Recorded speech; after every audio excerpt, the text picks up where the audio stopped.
Et yo les gars, j'espère que vous allez bien. Pour ma part, ça va super bien les gars. Du coup, aujourd'hui, on se retrouve pour le deuxième épisode de la série Actu au sujet de Valorant.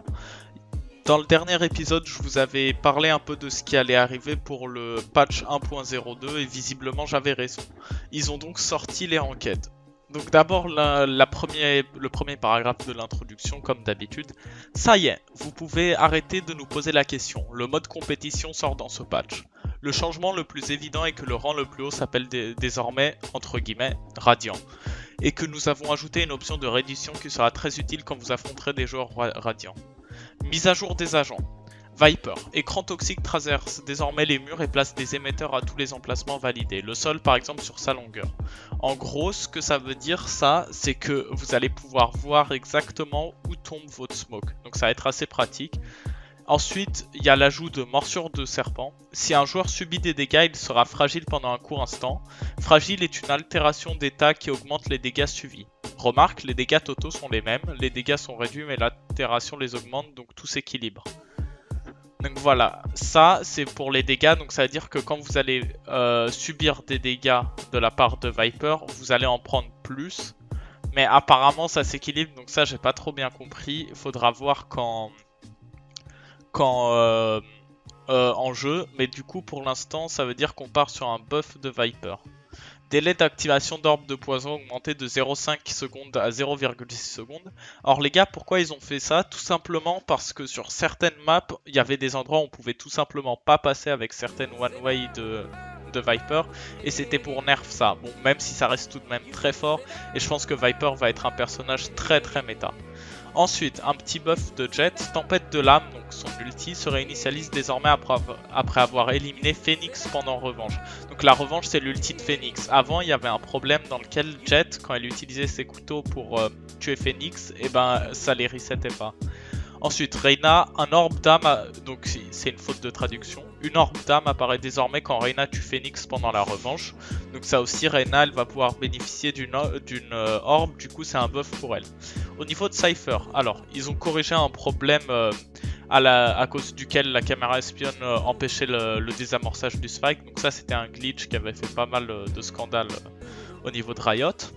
Correction d'un problème permettant de placer une cybercage sur un fil de détente. Donc ça aussi, dans certaines situations, on pouvait placer la cage sur le fil et ça rendait ça très fort en fait parce que c'était très facile de laser à l'intérieur sans que les ennemis vous voient. Et ajout d'un système empêchant la caméra espionne de traverser les portes des téléporteurs sur Bind quand elle est placée sur la structure depuis l'extérieur. Alors ça aussi, il y avait un endroit précisément, si on la plaçait sur la porte du TP, et qu'on tirait dessus, ça ouvrait le TP et ça vous permettait de tuer ceux qui étaient à l'intérieur. Donc ça aussi c'est un glitch. Du coup ça veut dire qu'au niveau de Cypher, ils ont ajusté tous les bugs qu'il y avait. Maintenant il manque plus que quelques caméras à changer, on est pas mal. Ensuite, ajustement au niveau des fumigènes, voilà. Ajustement des effets à l'écran au moment d'entrer et de sortir des fumigènes. Donc normalement il y a une espèce de petit fil électrique un peu qui fait pas mal de lumière pour que vous soyez visible. Et ça le mettait pas en gros. Donc ils l'ont remis. Ensuite, réduction de la valeur de dissipation de l'aveuglement. Donc ça c'est, on a un petit voile blanc comme ça quand on sort dedans. Et c'était assez fort, du coup ils l'ont réduit. Ensuite, réduction de l'intensité de la myopie, ça aussi on voyait je sais pas exactement la myopie si on voit de loin ou on voit de près, mais bref, on voyait comme ça assez bizarrement. Donc ils ont un peu nerf Cypher et ils ont surtout corrigé pas mal de bugs, donc ça pourquoi pas, c'est cool. Mais je pense que Cypher reste quand même un incontournable au niveau des équipes. Ensuite, mise à jour des armes, donc on peut voir qu'ils ont buff le Bucky. Donc précision en déplacement accroupi, ils l'ont passé de 3,45 à 4,1. Donc c'est vraiment pas mal. Précision en marche, ça par contre ils l'ont baissé. Il y avait beaucoup de gens en fait qui faisaient des aces juste au Bucky très facilement parce que c'était une arme très forte.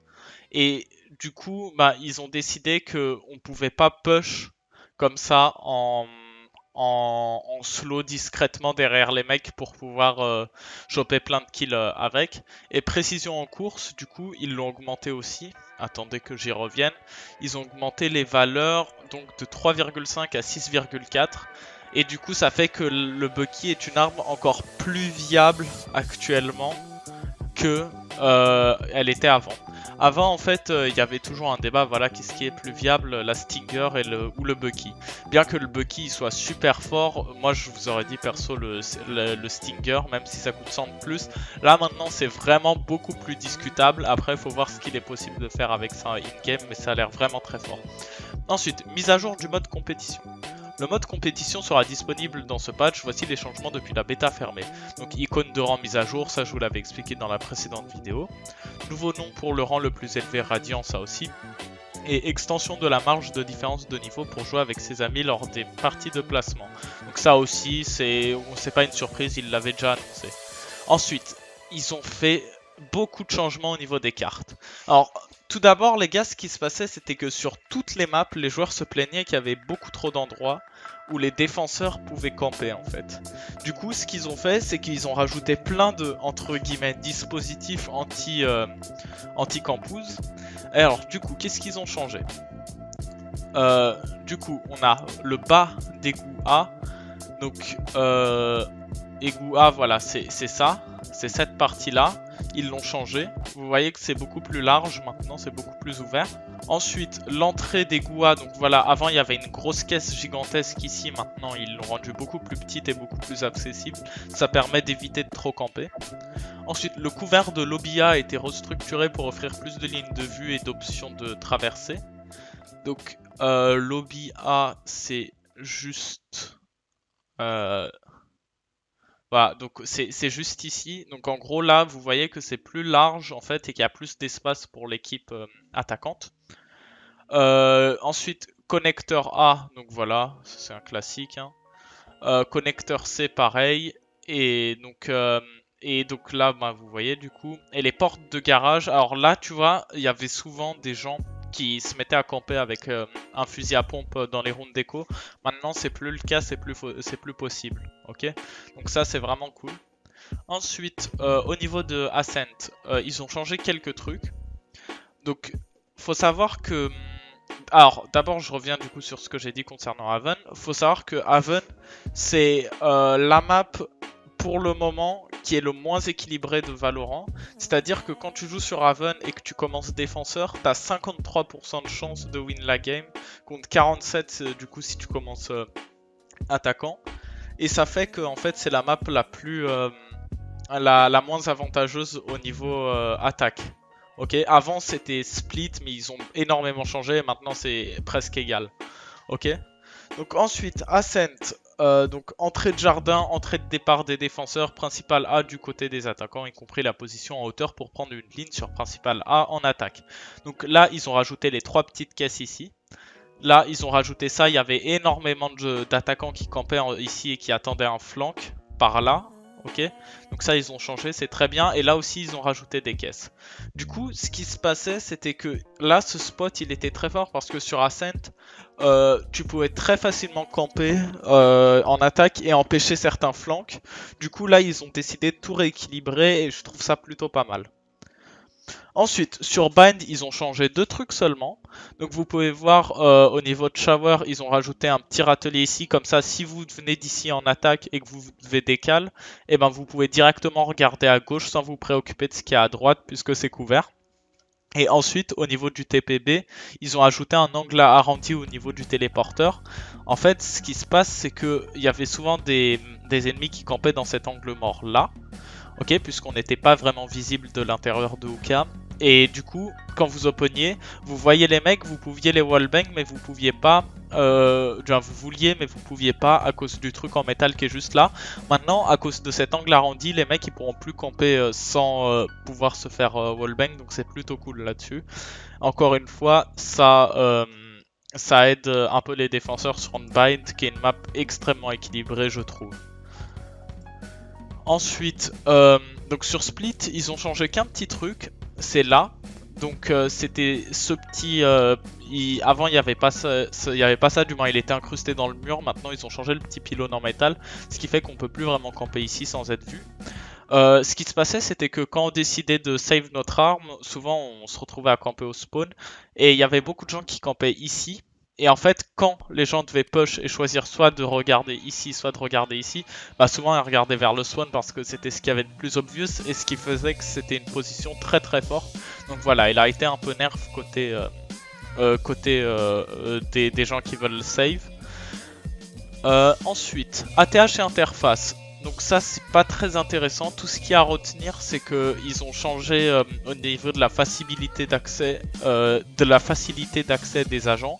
Donc c'est-à-dire que maintenant vous allez pouvoir voir votre niveau d'XP avec tel agent, les prochaines récompenses que vous allez débloquer, tout ça. Ensuite vous sachez que vous pouvez aussi mute vos adversaires. Donc ça c'est très pratique s'ils commencent à être toxiques. Et voilà. Ensuite, donc au niveau du pass de combat, ajout d'un bouton textuel passe de combat dans la navigation pour qu'il soit plus facile à trouver, donc ça c'est vraiment mineur. Ajout d'une petite barre de protection sous le texte montrant la progression du niveau actuel du pass. Donc ça vous permet de savoir où vous en êtes, c'est toujours cool. C'est toujours cool. Survoler le pass de combat avec la souris affiche un aperçu des prochaines récompenses du pass, ça aussi c'est cool, c'est chouette. Cliquer sur l'un ou l'autre amène à une nouvelle section dédiée au pass de combat. Ok. Donc section contrat et agent, donc ça c'est ce que je vous ai dit au niveau de la TH et de l'interface. Ensuite, qualité de vie. Alors maintenant vous allez pouvoir surrender dans vos games, c'est-à-dire que si vous vous faites vraiment laminer et que, ou alors que vous avez un teammate toxique ou que vous voulez leave la game, vous pouvez, grâce à cette commande, donc soit /ff, soit /forfait, soit /abandonné, ou soit ah je bégaye, soit /reddition. Désolé les gars si je bégaye un peu.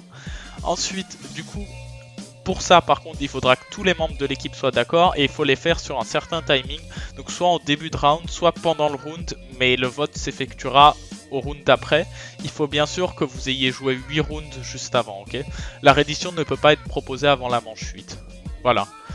Ensuite, mise à jour des balles marquantes. Je sais pas si vous avez vu, mais au début de Valorant, il y avait Malek CSGO qui avait parlé de pourquoi Valorant n'était pas un jeu viable. Il avait dit en fait que le marquage, donc quand on était ralenti et les wallbangs étaient beaucoup trop forts sur le jeu, du coup ils ont nerfé tout ça. Ralentissement si marqué 80 à 70%. Ralentissement si marqué au niveau de la pénétration des murs 35 à 25, donc ça aussi c'est vraiment énorme, c'est très très chouette. Et le temps pour atteindre le ralentissement souhaité une fois marqué a été augmenté de 100%.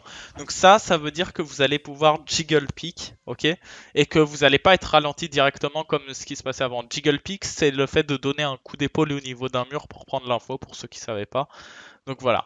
Ensuite, mise à jour des modes. Au niveau de Spike Rush, ils ont changé vraiment énormément de choses. Du coup, c'est assez cool. Donc, ils ont rajouté l'orbe balle traçante. En gros, ça veut dire que dès que vous allez tirer sur quelqu'un maintenant pendant quasiment une seconde, donc 0,75 secondes, vous allez pouvoir le voir. Et ça dure pendant la manche complète. Donc c'est assez fort, c'est une petite orbe sympa. Ils ont voulu ajouter de la variété. Ensuite, au niveau de l'orbe de vitesse, donc maintenant ça s'appelle stimulant de combat comme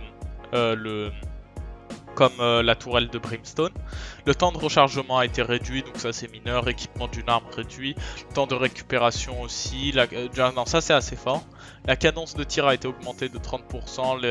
La force du saut a été augmentée de 25%. Donc ça aussi c'est un buff. Parce qu'avant en fait elle donnait juste vitesse et c'était pas si intéressant de prendre le risque de la prendre. Maintenant je pense que c'est beaucoup plus intéressant. Je rappelle que c'est pour toute l'équipe en fait. Donc c'est assez intéressant. Ensuite, les orbes de désagrégation et de paranoïa sont désormais mutuellement exclusifs. Un seul de ces orbes peut être sélectionné pour une partie. Donc, c'est-à-dire que vous pouvez pas avoir paranoïa et désagrégation pendant la même manche. Désagrégation, c'est quand vous perdez 100 HP, ok, pendant 10 secondes. Et paranoïa, c'est pendant que vous êtes un peu aveugle et que vous entendez des bruits de tir et n'êtes pas autour de vous pendant 10 secondes. Un seul paranoïa peut apparaître durant une manche, voilà. La durée a été réduite de 10 à 8 secondes, donc ça aussi c'est un petit nerf parce qu'elles étaient vachement fortes ces orbes et ça reposait beaucoup sur la chance, du coup c'est cool. Ensuite, entraînement, ça on s'en fout, c'est pas intéressant, et ce qui nous intéresse un peu plus c'est la mise à jour des performances. Donc ils ont tout fait en fait pour nous rajouter des FPS, donc les bannières de série d'élimination ont été optimisées, voilà. Du coup, ça fait plus perdre de FPS. Les jauges de PV aussi. La création des signaux, ça aussi, ça fait plus perdre d'FPS. Le son des barrières de zone de départ aussi, pour ne plus provoquer des chutes périodiques du nombre d'IPS. Donc de IPS c'est images par seconde, c'est juste le mot français pour dire FPS, frame per second en anglais. Du coup, correctif de la 1.01, correction d'un problème à cause duquel les performances des machines à une faible mémoire dotée de disques durs lents étaient médiocres. Donc ça c'était surtout vrai au niveau de Split.